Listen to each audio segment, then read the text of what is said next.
مالٹا اور تیونس کا فاتح الوک علی پاشا بحری جہازوں کی دنیا پر ترکوں کے عظیم راج داستان جسے آج تک اہل مغرب نہیں بھول سکے، لیکن افسوس صد افسوس ہم مسلمان ان عظیم ہستیوں کو بھلا بیٹھے۔ عثمانی نہ صرف زمین بلکہ سمندر کے ماہر جنگجو تھے، اور یہ ضرورت اس سے پہلے کسی مسلم سلطنت نے محسوس نہیں کی تھی۔ اہل مغرب ان عظیم عثمانی ایڈمرلز کو بحری ڈاکو کہتے تھے، کیونکہ جنہیں کفار لوٹ مار کہتے ہیں انہیں مسلمان مال غنیمت کہتے ہیں۔ مالٹا اور تیونس کا فاتح الوک علی پاشا اٹلی کے جنوبی علاقے کلابرییا میں 1519 میں پیدا ہوا۔ اس کا مقام پیدائش ساحلی علاقہ لی کاسٹیلا تھا۔ وہ عیسائی مذہب سے تعلق رکھتا تھا۔ وہ 1538 عیسوی میں خیر الدین بربروسا کے ہاتھوں قیدی بنا۔ کچھ سالوں کے بعد اس نے عیسائی مذہب کو ترک کر دیا، اور ایک ترک کو قتل کرنے کے بعد وہ مسلمان ہو گیا۔ اس نے مسلمان لڑکی سے شادی کر لی اور پھر ترک نیوی میں شامل ہو گیا۔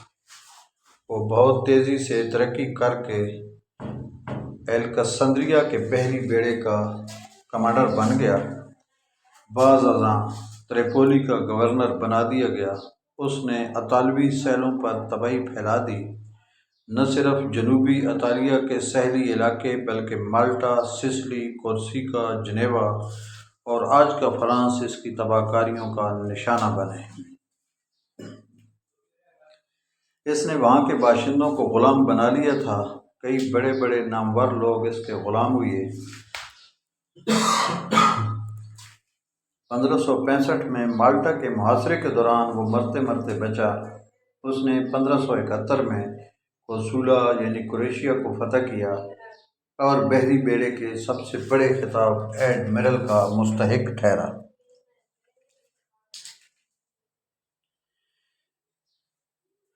جنگ لیپانتو کے موقع پر ترک سلطان معین زادہ علی پاشا مرکزی بیڑے کی کمان کر رہا تھا۔ دوسرے بیڑے کی کمان مراد دراگور اور تیسرے کی بیڑے کی کمان الوک علی پاشا کے پاس تھی۔ اس کا مقابلہ طاقتور دنیا کے متحدہ بیڑے سے تھا۔ مخالف فوج Venice, Sardinia, Italy, France, Spain اور برطانیہ کے بیڑے پر مشتمل تھی۔ اس بحری جنگ میں افرادی قوت کی شدید کمی کے باعث ترک فوج سنبھل نہ سکی، کیونکہ ترک بیڑا صرف وینس کے بیڑے کے برابر تھا۔ اس جنگ میں ترکوں کو شکست ہوئی۔ علی پاشا کا پرچم عیسائیوں کے ہاتھ لگ گیا، جو آج بھی پسا کے عجائب گھر میں موجود ہے۔ اس حصے کے تمام جہاز یا غرق ہو گئے یا دشمنوں نے قابو کر لے۔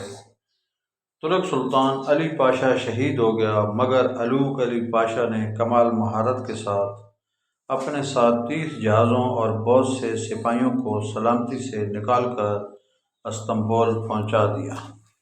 ترک سلطان سلیم دوم نے اسے کمان عطا کی۔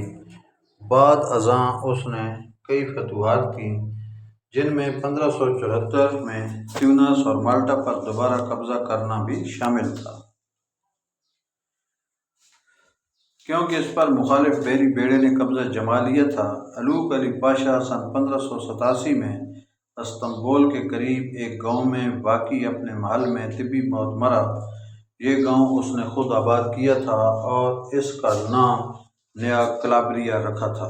الوک علی پاشا نے وصیت میں اپنے غلاموں اور ملازموں کے لیے جائیدادیں اور مکانات وقف کر دیے۔